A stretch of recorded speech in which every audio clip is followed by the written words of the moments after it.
Hi, I'm Bill Kristol. Welcome to Conversations. I'm pleased to have back today my good friend Eric Edelman, a longtime Foreign Service officer, culminating in ambassadorships to a couple of countries, one of them Turkey, a complicated tenure, which we discussed, I think, on an earlier conversation. Eric then served at the end of at the last 3.5 years of the Bush administration as number three person in the Defense Department, a very senior position where he was involved in all kinds of every policy matter, really. And we've had conversations before, Eric, on which you've sort of done an excellent job, I think, of helping us think about foreign policy broadly and the challenges we face, and covering the waterfront tour d'horizon, sort of. But today we're going to focus on one topic, which is very much in the news, Afghanistan, which you've obviously been very involved in that policy too for a couple of decades and commented on it.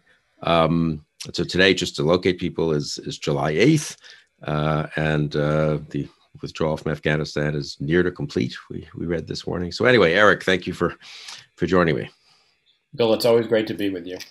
I don't know that it's going to be our most upbeat discussion, but I think it's an important one, and one that hasn't gotten the attention that it deserves. Do you think it's a pretty momentous decision simply to pull out of, and apart from people saying, well, it's been a long time and it was going to happen anyway, and it hasn't really, I don't know, from my point of view, it's been surprising how little coverage it's really gotten, and then people haven't, and this is what we'll do today, I think, thought through the implications of what may well happen. No, I very much agree. I would say that in the first 6 months of the Biden administration, this is probably the most consequential thing in international affairs that Biden has done. I mean, there are a couple of other candidates in there, but right now this looks like the most important thing. And I agree with you. I think it hasn't gotten as much attention as it deserves.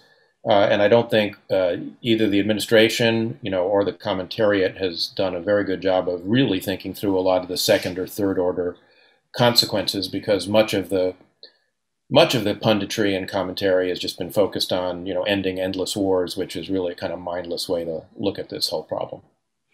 Yeah, that's a big statement, and an interesting one, though, that it could be the most consequential decision. I don't think that's, well, let's hope it all works out, but I worry that it's both consequential and damaging. So let's talk about that. I mean, why did President Biden make the decision? We'll give us a little bit of the backdrop of that. Obviously, we all know why we intervened in the first place and the ups and downs of the war to some degree. Vice President Biden came into office as vice president. President Biden came into office as vice president in January of 2009, and there was on the heels of some policy reviews, I think you were involved in one of them, very directly, on what we should do in Afghanistan and the Obama administration in order to surge our troops in its first year in Afghanistan. Yeah, there is a long backstory to this. Obviously, this has been America's longest war. We've been at it for 20 years, which is very atypical for Americans. George Marshall famously said that Americans can only fight wars for 4 years. We've obviously done longer than that in Afghanistan. I think one thing that's really important to remember as you think about all of this is the degree of difficulty we took on when we intervened in Afghanistan. During the initial operations in 2001, when I was working in the White House for then Vice President Cheney, John Abizaid, who was the deputy CENTCOM commander, famously said, in a play on words on something that Curtis LeMay had said about Vietnam, when he said we're going to bomb Vietnam back in the Stone Age, that John Abizaid said we're going to bomb Afghanistan forward into the Stone Age. And I think we forget that Afghanistan, when we entered the country in 2001, had been subject to 20 years of war and violence, going back to the Soviet invasion in 1979. People hadn't gone to school for 2 generations, so the country was almost totally illiterate. The per capita GDP of Afghanistan today is $500, roughly $500 a year, according to World Bank data. Just to give you a comparative, Haiti, which is the poorest country in our hemisphere, and people are focusing on Haiti because of the assassination of the president yesterday. or the day before. The GDP of Haiti is $1,200 a year. So Afghanistan is, about a third of that. So this was always going to be a long, complicated story, not to mention the fact that the country itself's got a complicated ethnic makeup, divided among, ethnic groups. And the geography is very forbidding. So it was the degree of difficulty, since the Olympics are coming up, if this were Olympic diving, the degree of difficulty here would have been very great. In 2008-9, as you mentioned, during the transition from the Bush to the Obama administrations, there were 3 reviews that were undertaken about what to do about Afghanistan. One was led by Lieutenant General Doug Lute, who was working at the White House and actually transitioned from the Bush to the Obama administrations, where he continued to serve, and Megan O'Sullivan, who was the Deputy National Security Advisor for Iraq and Afghanistan. And that was one review. General David Petraeus, who was then the CENTCOM commander, conducted his own review, and the incoming Obama team under Michelle Flournoy and the late Richard Holbrooke conducted a third review. And they all came to pretty much the same conclusion, which is that we ought to have a fully resourced counterinsurgency strategy, something akin to what we did in the surge in Iraq in 2007 and 8, which had been quite successful in reducing the violence and diminishing the threat from al-Qaeda in Iraq, in Afghanistan. And President Obama approved that, although then Vice President Biden was a dissenter in that debate. We can come back and talk a little bit about that, because I do think it speaks to the decisions he's made recently. And President Obama did agree to a surge, but I think, unfortunately, he time limited it. He said the surge would always be limited to, I think, about 18 months, and then we would draw down and then we would get out. And this sort of played, I think, into the hands of the Taliban, who famously always say that, the West has the watches, but we have the time, and it allowed them to wait out the United States and its NATO allies who were supporting the Afghan government and the national security forces of Afghanistan. Then Vice President Biden, at the time, opposed the counterinsurgency approach and advocated a counterterrorism strategy, which would have had a much lighter footprint, something actually much closer to what the late Donald Rumsfeld had kind of advocated, with a explicitly counterterrorism mission, and would have left to the Afghans dealing with the Taliban insurgency. I mean, I would just add 2 things, and you can comment on them and take the story forward too. Of course, Afghanistan was the good war from the point of view of the President Obama and the Obama administration, the necessary war. We had no choice after 9/11, and had gone well for a while, then difficult, but not like Iraq, obviously, in terms of the deaths, the commitment of manpower, our own deaths, civilian deaths, and so forth. And so it was, and the surge in Iraq had succeeded pretty well. Right. And for all the people like me were critical, I was supported the surge. I remember being invited to the White House in a bipartisan meeting with the president, where I think he was a little nervous to see people like me supporting it, and he had his own doubts about it. It wasn't kind of what he wanted to do, but I think to his credit, he did what he thought was the right thing for the country. And for all the time limiting of it, which I think was a mistake, and the subsequent difficulties, which God knows there have been plenty of. And I mean, the truth is, if you had told us, correct me if I'm wrong, in 2009-10, that in 2020-21, we would have the situation we have in Afghanistan, which is, or we had until, let's say, 6 months ago, a messy situation, not great. A lot of Taliban hasn't gone away. They don't have perfect control. The government's not free of corruption, et cetera. But basically, limited violence, very little engagement on the part of U.S. troops, a pretty successful drawdown. People like us might have said maybe too much drawdown, but a pretty successful drawdown to a few thousand troops, not mostly, thankfully, engaged in combat, or certainly not taking fatalities when they, the kind of combat they were engaged in. I think one would have said, you know what, that's not a bad, I mean, I hate to, this is so contrary, and I'm almost scared to say this, but this was not such a bad decade, right? I mean, if you step back and say, as a matter of foreign policy, you kept a country that had been the seedbed of terror directed against us and others from being such a thing. You had kept reasonable stability in the region when everyone was very worried about Pakistan and other places 10 years ago. We'll come back to that going forward. And the way in which everyone just regards the war as a ridiculous, hopeless enterprise, they forgot that it was the good war. They forgot that it was not unsuccessful, the things we did there to some degree. And now, and I guess President Obama's inclination to want to get out, though he never quite did, and President Trump's repeated attempts to get out, somehow 10 years of that has just convinced a pretty good chunk of the American people and laid the groundwork, I guess, for incoming President Biden to just say enough.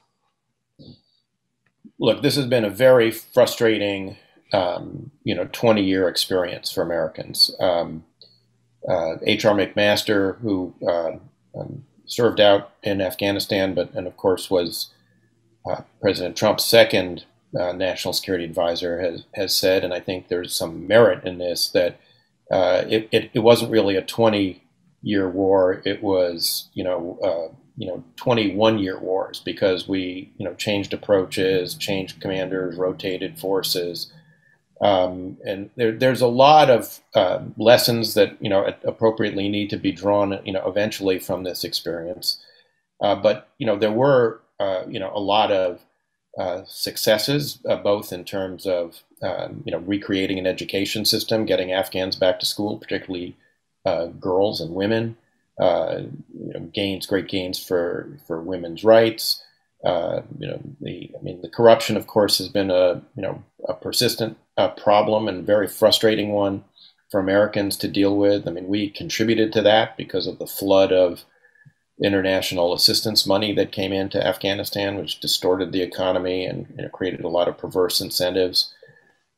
So it's been a long, frustrating process. But as you, I think, rightly suggest, first, President Obama, to his credit, did not carry through on his undertaking to withdraw all U.S. forces before he left. There was persistent pressure from folks in the Pentagon in particular to make withdrawals conditions-based. President Trump came in and wanted to get out again, just as President Obama had wanted to do. And he was to some degree thwarted again by the Pentagon, by H.R. McMaster and others who wanted to make sure that we didn't leave with our tail between our legs, and that we didn't accept a defeat in Afghanistan. And we had kind of come to an outcome that wasn't terribly satisfactory from a lot of points of view, but which was tolerable, which was the presence of about 3,000, 3,500 troops, not in combat, as you said, mostly providing support and enablement for the Afghan security forces to be able to carry out the military tasks. The Afghans were bearing the brunt of the fighting. U.S. casualties were almost non-existent or very, very low. I think 4 killed, in the year before President Trump started this process of withdrawal.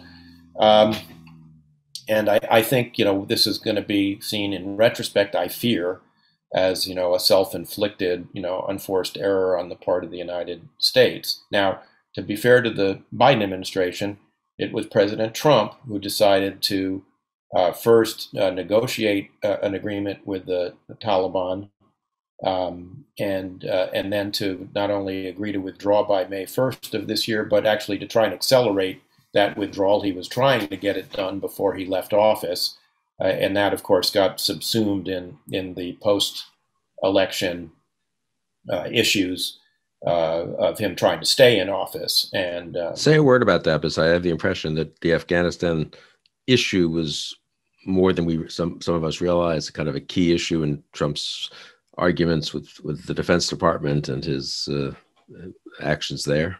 Yeah, absolutely, they were. I mean, as you know, Mark Esper, who was the Secretary of Defense, Trump's last Secretary of Defense, well, not last because he appointed an acting, but the last confirmed Secretary of Defense, was fired the day after the election. And I have pretty good reason to believe from discussions with him that a big part of his firing, in his mind, had to do with his resisting Trump's effort to accelerate the withdrawal. And of course, part of the rationale that he and others in the Pentagon used for resisting the withdrawal was that the Taliban wasn't living up to the terms of the agreement. Yes, they weren't attacking U.S. forces, which was part of their agreement, but they weren't negotiating in good faith with the Afghan government.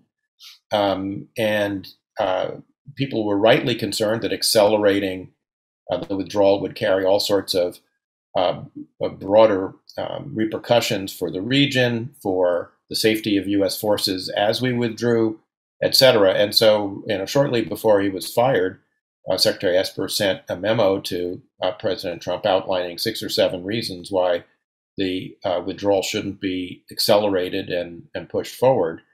I'm pretty sure that he believes that was one of the major reasons, not the only one, but one of the major reasons for which President Trump fired him. It wouldn't be unfair to call this the Trump-Biden withdrawal, right? Biden, in this respect, carried through, maybe in a slightly less Trumpy way in terms of rhetoric and decision-making, but carried through on what President Trump had wanted to do. And to be fair, what Biden himself presumably had said he would do in the campaign of 2020. I mean, we had a campaign which both candidates were committed to withdrawal. So I suppose in some ways people like us shouldn't be surprised by it. Well, that's correct. And, the Biden administration, people who've been discussing this on background with press and whatnot, have pointed out repeatedly to the fact that the United States under President Trump was committed to withdraw by May 1st of 2021 under this agreement. Now, as I just said, they had plenty of reason, had they wanted to stay, to say, well, the Taliban's not living up to this agreement, so therefore we're not bound by the withdrawal deadline. In fact, they postponed the withdrawal past May 1st, obviously. We're now in July, as you noted. And President Biden, when he made his announcement, set the final withdrawal deadline of September 11th this year.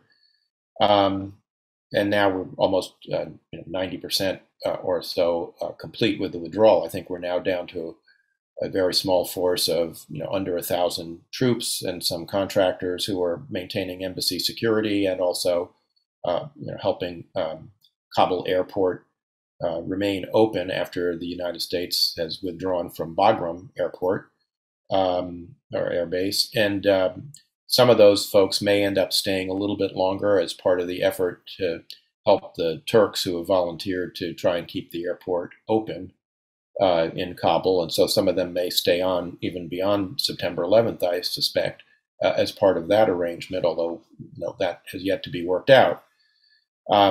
So the administration basically is taking the position that we were obligated to do this because the United States under President Trump had agreed to do this.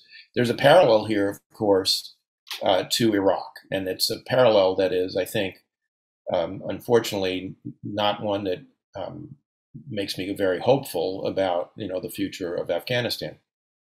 When the Bush administration turned over Iraq to the Obama administration, we had just completed in November of 2008 a status of forces agreement and a strategic framework agreement with the government of Iraq, which said that all U.S. forces would be withdrawn by December 31st, 2011.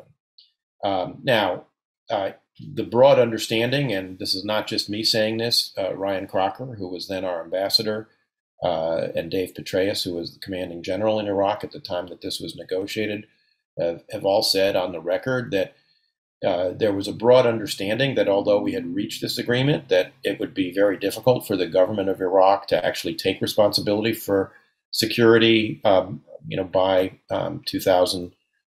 January 1st, 2012, which of course put it right into our election season.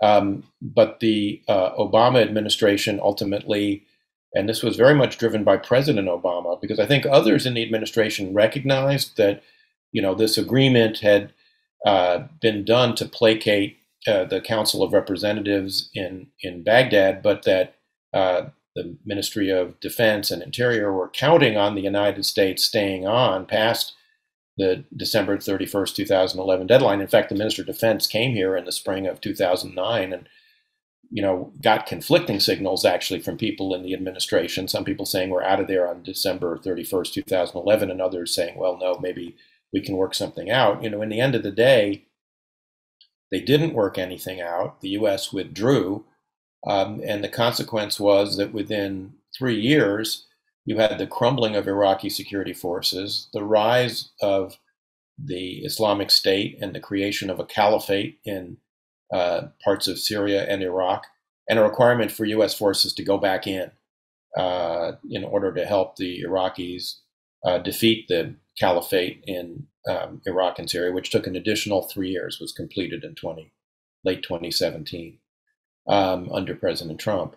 So there's a parallel here. Obviously, it's not unknown for administrations to blame their predecessors for decisions that they have to, unpopular decisions they have to take, or decisions that they might not take otherwise. But this is now being laid at the doorstep of the Trump administration with some justice, but it doesn't mean that they had to do it. This was a choice to carry on this agreement, given the fact that the Taliban's been violating it.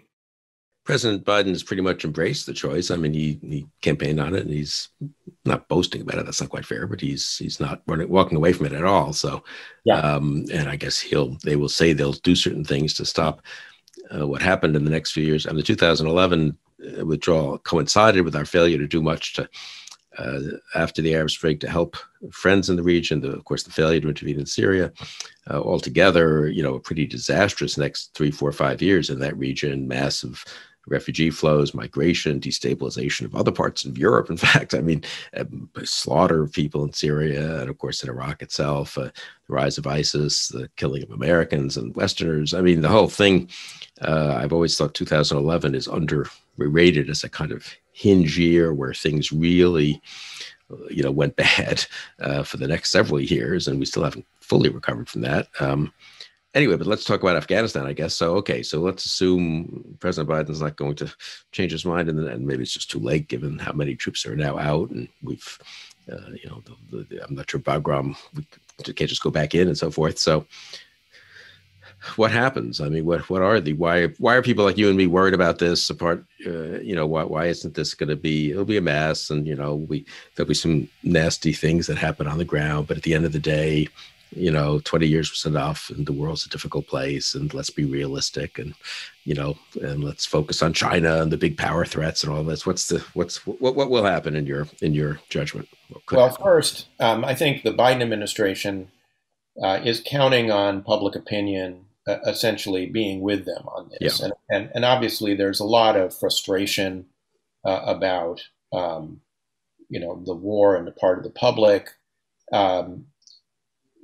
The likelihood is, you've now started to see intelligence assessments suggesting that, the regime could actually collapse, within 6 months. I mean, I think people had originally thought it might be longer, and it might be longer. The truth is we have no idea. It's extremely worrisome that the Taliban has taken over just in the last few weeks, about 10% of the district capitals in Afghanistan, including in a lot of places where traditionally the Taliban hasn't been particularly strong. I mean, the Taliban is a Pashtun-based insurgency that is strongest in the southern part of the country. They've been operating in the northern parts of the country with great effect, which is a bit of a surprise to some people.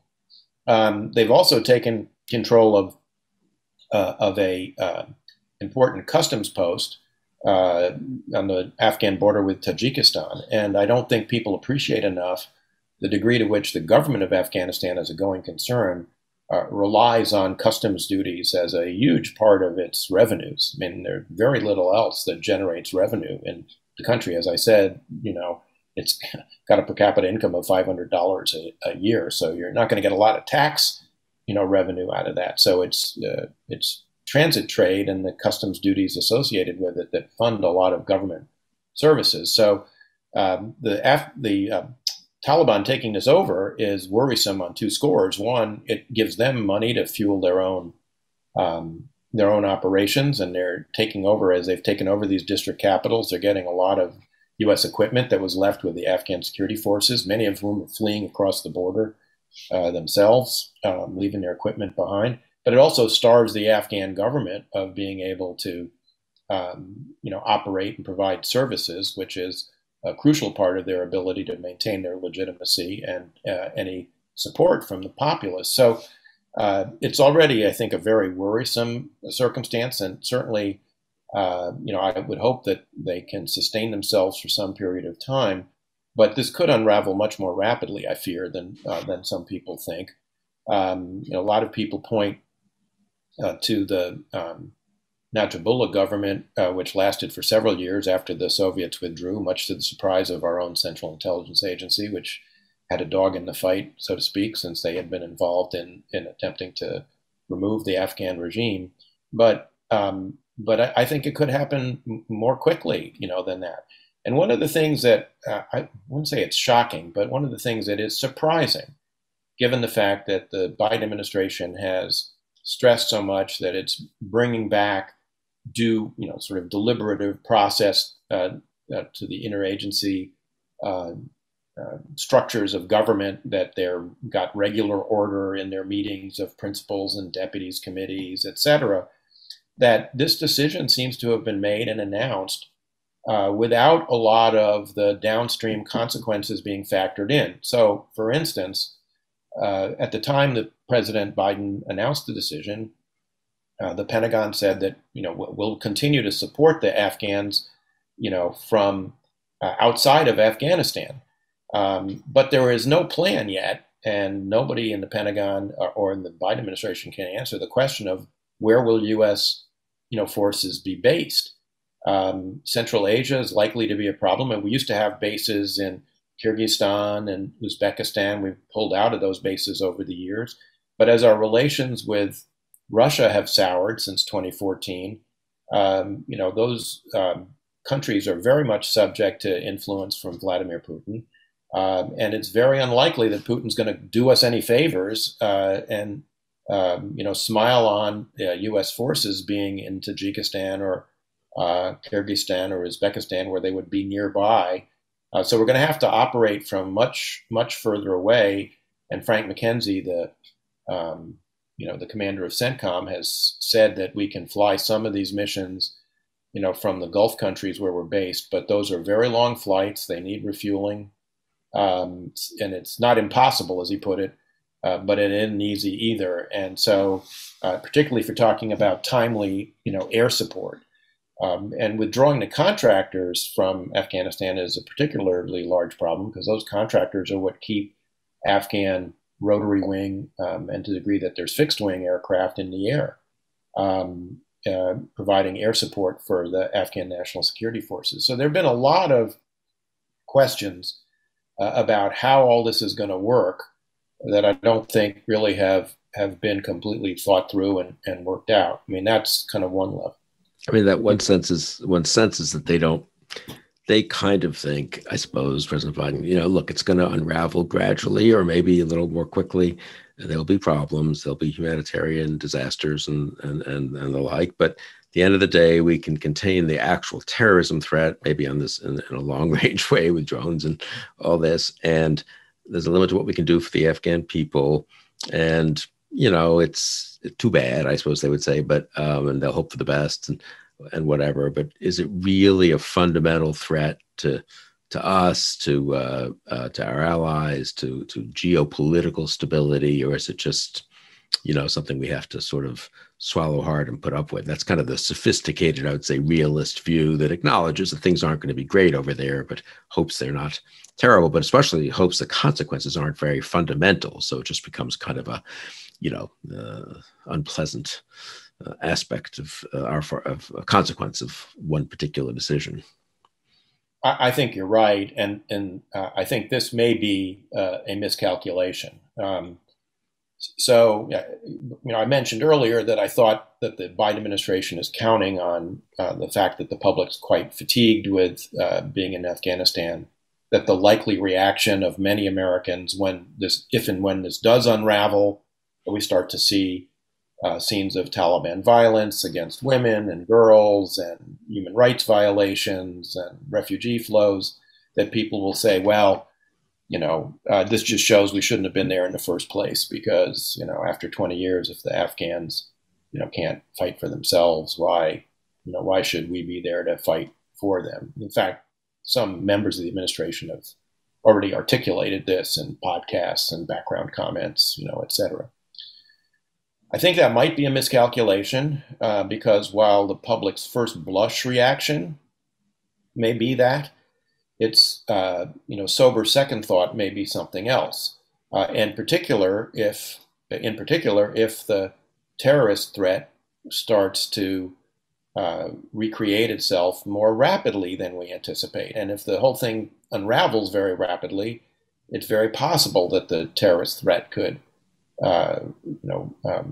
become greater once again. Now, it may be a while before it immediately threatens attacks on the homeland as it did on 9/11, but you could see, other phenomena. So, for instance, we talked about what happened in Iraq and Syria between 2011 and 2014.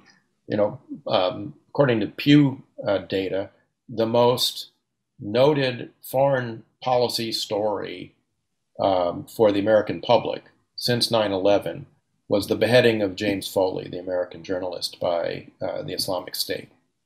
And it was largely that and a couple of associated acts of terror by the Islamic State that ultimately drove the Obama administration back into Iraq and back into taking action to get rid of the Islamic State and ultimately deploy forces into, very quietly into Syria. And so I fear that you might see, that happen again. But there's also, broader geopolitical ramifications that I think are potentially quite serious that I'm not sure they have completely thought through again. Yeah, let's talk about that because I think that you wrote a piece about this for the Bulwark a few weeks ago. I mean, I think that's the one thing I'm so struck by the whole discussion takes place is if there's this isolated country, Afghanistan, you pull out, maybe some bad things happen. Maybe we need to have our guard up on counterterrorism, but it's not connected to anything else in the world. We just get to make this decision, put the forever war behind us, be slightly guilty about what happens on the ground there, take in, I hope we do, of course, many more Afghan translators and people who worked with us, though I can't say the administration has been terribly quick on the draw there either. And then it just kind of is this isolated problem. But talk about that, because that was what you stressed in your piece for the Bulwark. Yes. And so, first of all, again, there's a history here. The United States, Afghanistan is a very remote country, but that doesn't mean it's an insignificant country or doesn't have any geopolitical significance. Obviously, the Soviet intervention there in 1979 set off a chain of effects, including the Carter Doctrine, because of concerns that the Soviets might have designs on Iran, where the revolution was immediately underway. Afghanistan is a neighbor of Iran's, of course. But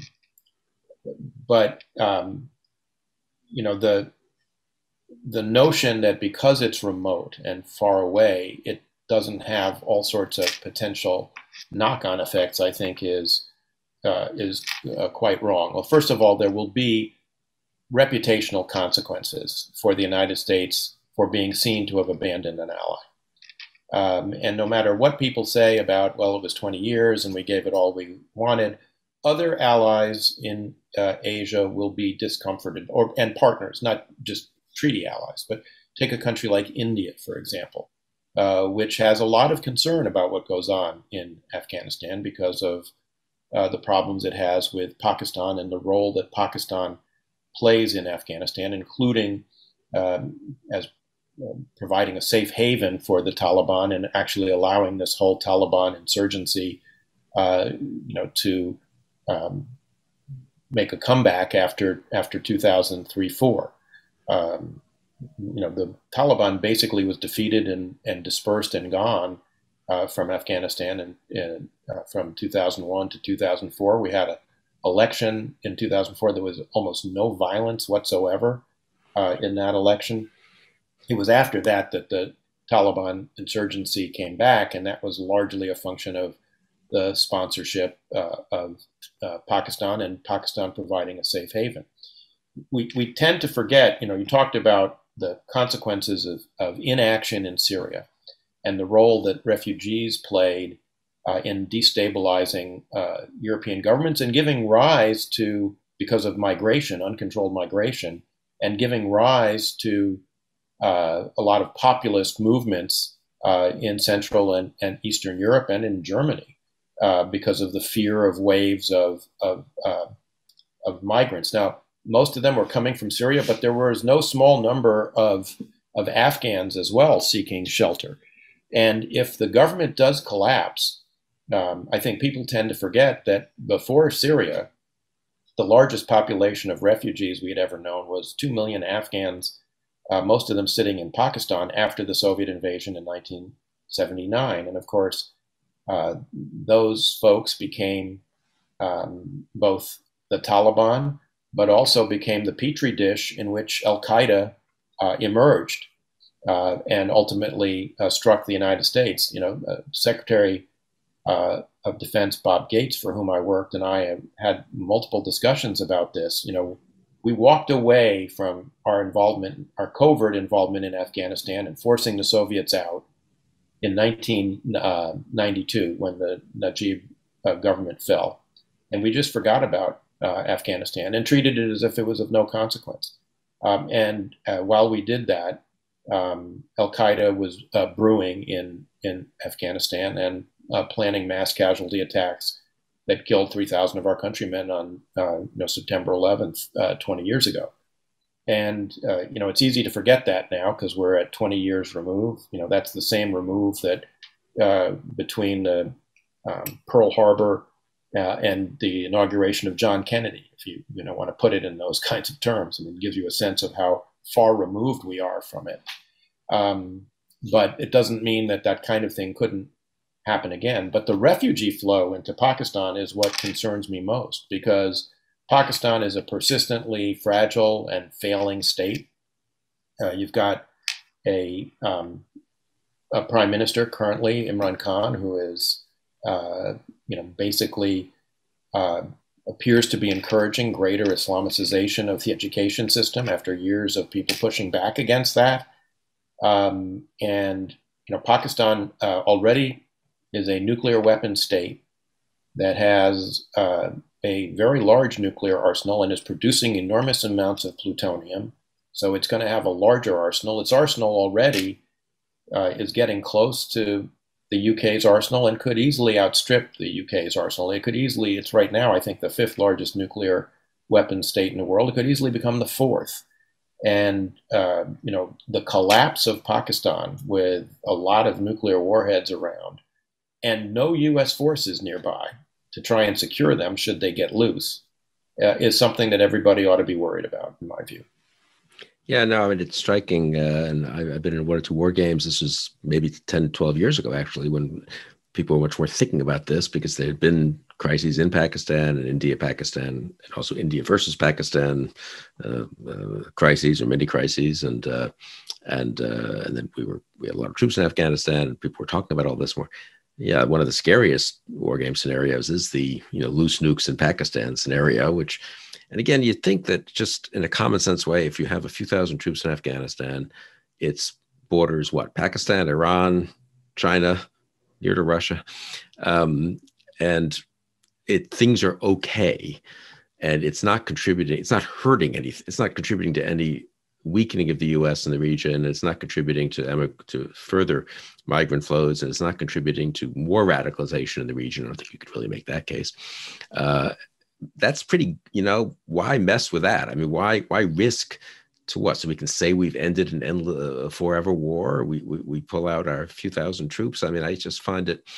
I understand the impatience and the sort of wish to wash our hands of it. But even if the chances of what we're talking about are 10%, maybe they're more like 20 or 30 or 40, but even if they're 5%, it's such a high risk. It's the risk is so great, and the reward is not so great, it seems to me. And so, as you say, but it's funny how, not funny, but it's people don't want to think about that. And there are probably other scenarios we could talk about for a minute too that we haven't even focused on. The Pakistan one, really, it's a very frustrating, that's a really frustrating country.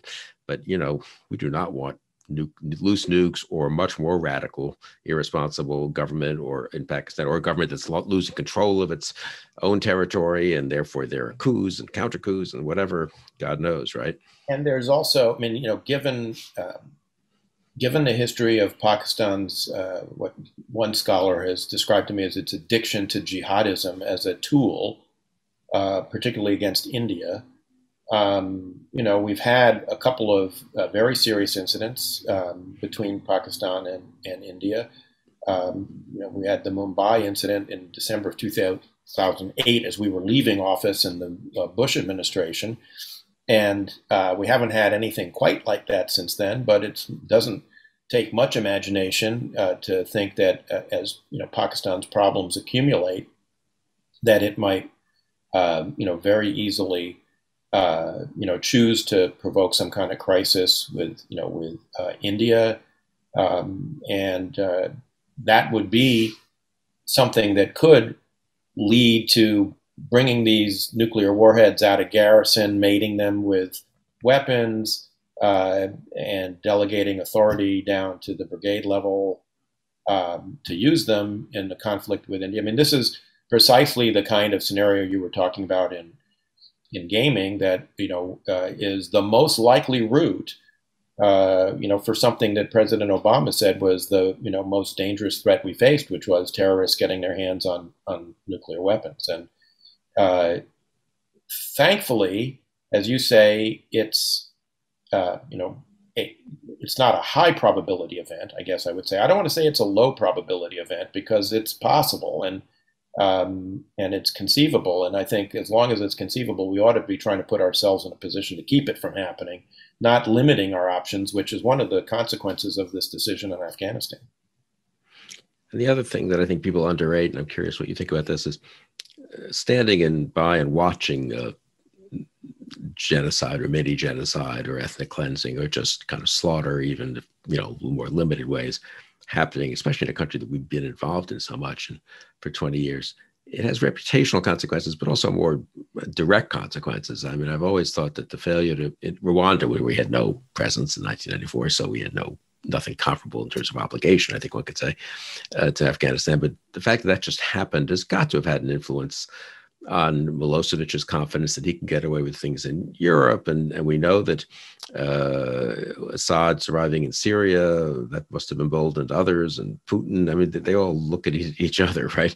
I think Obama's failure to enforce the red line in Syria, I think we have pretty good evidence of this, convinced Putin that, well, he could do what he wanted to some degree in Ukraine and get away with it just less than a year later. So it has and I just think if you're a dictator thinking of either doing things at home or doing some things in your own near abroad, you'll be emboldened as we do nothing, assuming we don't do much, and terrible things happen to our former people we literally worked with in Afghanistan. I just think it does, unfortunately, embolden the very bad guys and discourage people from taking risks to be on our side or on the side of fighting for decency and freedom in these different parts of the world. Absolutely. I mean, the argument ad Hitlerum is always suspect, but so I'm going to say this advisedly. But Hitler famously said, when counseled that his persecution of Jews in Germany might, bring down, the condemnation of the international community, he said, "Who remembers the Armenians?" Right. And that was only, some 20 years earlier. Yes, I mean, I think people do look at this, they will see the U.S. standing by. It will be, a pretty awful. And, this decision is sometimes justified in terms of the Middle East in general, but Afghanistan in particular as a distraction. The real long pole in the tent from a strategic point of view is the competition with China. We need to turn our attention to East Asia. And while there's, of course, an element of truth in all of that, we're not going to get, I mean, 3,500 troops in Afghanistan are not going to give you, first of all, they're not by and large the kind of forces that you need to deal with Indo-Pacific contingencies, first of all. But second of all, the United States abandoning a country that we spent 20 years, trillions of dollars trying to sustain, however justified in terms of the frustrating, nature of the conflict, the failure to have a decisive outcome, whatever people find troubling about it, it will still raise questions in the minds of allies about our staying power and our willingness, to ultimately support them in extremis. It will just be corrosive and eat away, at our alliances, and it will probably force the Biden administration to take some actions that they might not otherwise take in order to reassure allies that we will, be there for them in the event that they get into trouble, and that can have consequences of its own. It may, make things in the competition with China even more complicated. So let's assume the pullout happens, and let's just for now assume in 2-3 months from now it's not disastrous yet, though it's maybe not great, of course, in Afghanistan. And let's assume even that we are doing what we should be doing in terms of taking in, people who work directly with us. I mean, what would you, and Tony Blinken, Secretary of State, calls you up and says, okay, Eric, maybe we shouldn't have done it, but the president wanted to do it. He was committed to it. He carried through on his campaign promise. But how reparable, what are there obvious things that could be done 3, 6, 9 months from now to kind of mitigate the situation and repair it? Or, I mean, anything obvious that you would urge the interagency process in the Biden administration, now that they've got more staff there than when Biden originally made the decision, to be working on? I think they really need to try and get, some forces nearby, figure out whether they can get back into Karshi-Khanabad in Uzbekistan or Manas in Kyrgyzstan, someplace like that. They've got to be closer. I think already you're seeing signs of how difficult it is, to repair these things. It's always more expensive to go back in and fix this than it is to, have kept a small, sustainable footprint, which is, I think, where we were kind of had headed, had kind of achieved it, actually. I think it's going to be much harder and more expensive to go back in. And look at the way we left Bagram, which, by the way, even in putting the best construction on it, seems very unseemly. The Afghan commander says that he didn't know the Americans were gone until 2 hours after they left, and they just turned off the lights. There seems to have been some looting. It's not clear whether the Americans just took a lot of stuff with them or people got in. This is all obviously being justified on the grounds of operational security because of concerns about the Taliban attacks on U.S. forces. And by the way, I think the Biden administration has been telegraphing the sensitivity to the Taliban attacking U.S. forces, which has, of course, made them even bigger targets because the Taliban knows if you want to get the Biden administration, to pull out, start attacking U.S. forces, because that's a point of neuralgia and sensitivity for the administration. So, I hate to say anything is ever irreparable because you can always go back in, and we did go back in Iraq. But I think, if you have to go back in, it's always harder, it's more expensive, and would have been better had you not put yourself in that position. And for those of us who supported Biden, as like you and I did, and hoped it would be a moment of revival of a traditional, you might say, American foreign policy, where we stand with our allies and use our force to help those fighting for liberty around the world, support democracies, et cetera. And there's been some of that, to be fair, from the Biden administration, and some encouraging signs, I would say, and then some bipartisan signs of consensus on standing up to China. This is what I think. In a way, what worries me the most is really what happens in Afghanistan itself. But what worries me almost as much is the way in which this could undercut an awful lot of that. It would be sort of like, in Vietnam, I'm not sure the political implications will be that great. Vietnam was horrible in 75, 76. Cambodia, I mean, real, slaughter. And I don't know that Ford and Carter talked much about it in the 76 campaign. Both parties were kind of happy. I mean, Ford had tried to do the right thing, I think, in 75, but was so weak he couldn't, and Congress stopped him, and neither party really had much stomach for, campaigning, reversing that. That was after Vietnam, where we had 50,000 American deaths, et cetera. And I suppose President Obama got reelected in 2012 after pulling out of Iraq. It wasn't obvious yet what the consequences of that would be. But so maybe for the next year or 2 years, it's sort of a Trumpy Republican Party is not going to be wildly interventionist either. Now, in the case of Vietnam, it's interesting. Reagan did run and win in 1980 partly on a foreign policy platform, which didn't exactly relitigate Vietnam, but I think it didn't hurt him. I think no one would have predicted this 5 years earlier, that he had been a supporter of the war and a critic of the all the way through. Yeah, interesting. I mean, even though, and he didn't approve of the way it was fought and all this, but in a way, the country did in 1980 turn to someone who hadn't been part of the withdrawal that, in retrospect, you could say began in maybe 73 or 75, but went on through 79, obviously, until 79, and, in a way, the Iranian Revolution in Afghanistan. So we could have a rough 3 or 4 years. Maybe at the end of it, someone says, yeah, that was a bad path to be on. But I guess, so final question, I guess, how much... That would be important, it seems to me, for the Biden administration. If they're serious about the broader foreign policy they've articulated, and they want to make the case that Afghanistan's kind of a one-off, unique situation, forever war, they need to act in a way that limits the damage there and controls its effects beyond, right? I mean, they can't, but I don't think they can do that just by turning away or by, giving a speech about China or Putin 2 months from now or something like that.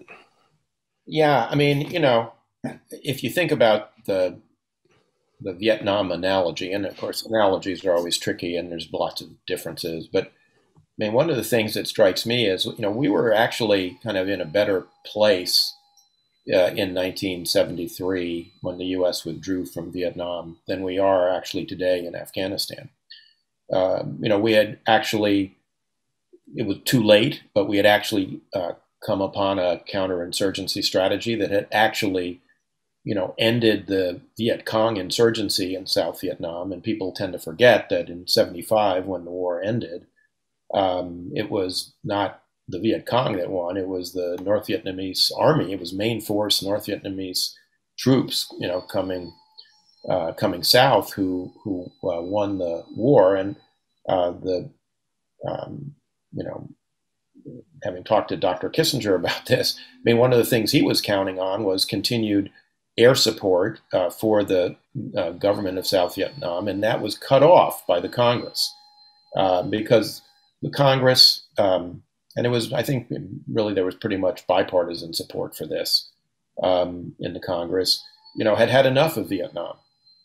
And, it goes back to your earlier question, if things really go to smash and we try to go back in, will Congress actually let that happen? I suspect not. I suspect it will be very hard. So I think the administration will have to try and cauterize the wound and just say, as you just said, this is a one-off. This was a forever war. But now we're going to do X, Y, and Z. And we did do things after 1975. We reinforced the fleet in the Pacific. We made it clear we were going to stay. We refurbished our relations with Japan and other allies in East Asia. And ultimately some East Asian leaders like Lee Kuan Yew ultimately came to see Vietnam in a positive light, which is to say, Lee Kuan Yew, the former senior minister in Singapore, basically argued that the U.S. had bought time for the rest of Southeast Asia, to become the economic powerhouse that it had by holding off communism for, some period of years. I'm not sure we're going to have quite that positive an outcome, here, but certainly there are things that we could do in the Indo-Pacific to reassure allies and in South Asia with India that will show that the United States is going to stay engaged if the administration sees fit to do it. There's a danger that they may be so focused on domestic issues because they've got big infrastructure package up, they've got lots of spending plans, if they don't want to pick fights over national security, they might just say, okay, well, just let it go, and that will have very deleterious consequences in the long run, in my view. And if you think Afghanistan's a mess and a forever war, Pakistan is a forever mess and a forever challenge, and morally complicated too, because you're working with people who have done things that have damaged us and provide safe havens for people killing our troops and so forth. So, I mean, an administration that doesn't have the stomach to handle the Afghanistan issue, will it have the stomach to really do what you might want to do, might have to do in terms of real diplomatic plus covert plus maybe overt military relationships, engagements, threats within Pakistan and at its borders? I mean, that would be it's a bad, the message that if it gets messy, we're not quite up to it is sort of a bad message for a superpower to send, I'm afraid. I think that's right. I mean, Pakistan, in some sense, has been a failing state since partition in 1947. Yeah.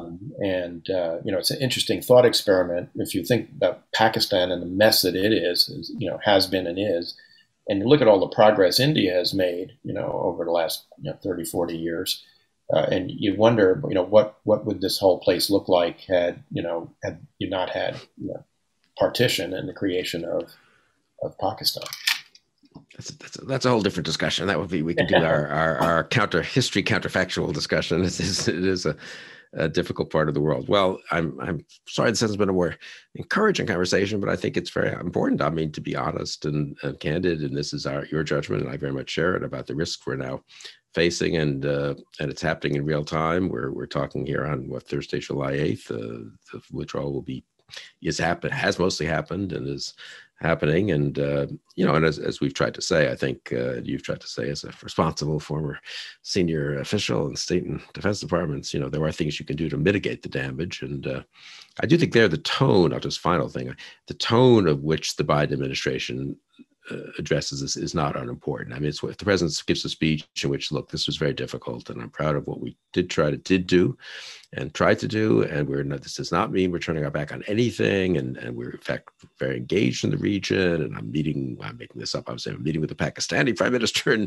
next month, and I'm the Indians, and that's sort of one. I just met with Ghani. We're going to continue to support him. Yeah, that's one sort of message to the world. The other of kind of, it's great we got out of there, and thank God, washing our hands of it. What were we doing all those years? And I'm very sorry for the sacrifices, obviously, of the troops, but I'm not going to, we didn't do anything. We didn't accomplish anything. We didn't buy anything, which is certainly the rhetoric of some people about Afghanistan. Not to be fair, I don't think the administration mostly. I think it's pretty important, don't you think, where on that spectrum they end up sort of in terms of the message they're sending? Even if you agree and support the idea of the U.S. getting out, as my colleague at Johns Hopkins SAIS and former Foreign Service colleague Carter Malkasian does, he has a piece in Politico, I think it was yesterday, about what Americans didn't understand about the war. It's a very thoughtful piece. I don't agree with all of it, but I mean, because Carter ultimately thinks we should get out, and I obviously don't. But he's very good about saying, look, there was a lot that was accomplished. This was very complicated. It was as I said at the outset, the task that we undertook was, Herculean to begin with.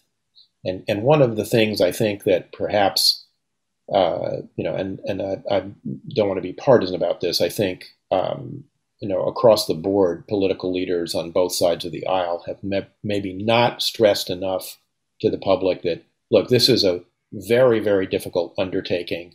This is one of the poorest countries in the world. To get them on their feet is going to take a long time. But, we still have troops in Germany. After World War II ended in 1945. We still have troops there. The Korean War ended in 1953. We still have troops in Korea.